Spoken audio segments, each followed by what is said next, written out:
Paring asma Bapak Samuji nggih. Nggih, Bu. Bapak pangapunten, dalem tensi rumiyin Nggih. nggih. Biasanya Bapak tembe batuk. Nggih niki. Yuk kenali etika batuk di Rumah Sakit Amal Sehat, Pak. Mari kenali etika batuk di Rumah Sakit Amal Sehat Wonogiri supaya aman, sehat untuk semuanya. Apabila Anda sedang batuk, flu, pilek, dan bersin, gunakan tisu untuk menutup hidung dan mulut Anda. Segera buang tisu yang sudah terpakai ke tempat sampah ya. Ingat, jangan buang sampah sembarangan. Apabila tidak ada tisu, gunakan lengan baju bagian dalam untuk menutup hidung dan mulut. Setelah batuk, jangan lupa cuci tangan dengan sabun dan air yang mengalir.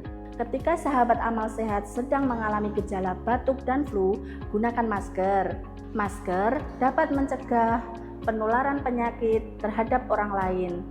Juga melindungi diri kita dari penularan penyakit dari udara. Mari kita lindungi lingkungan Rumah Sakit Amal Sehat untuk lingkungan yang lebih baik. Rumah Sakit Amal Sehat melayani dan peduli.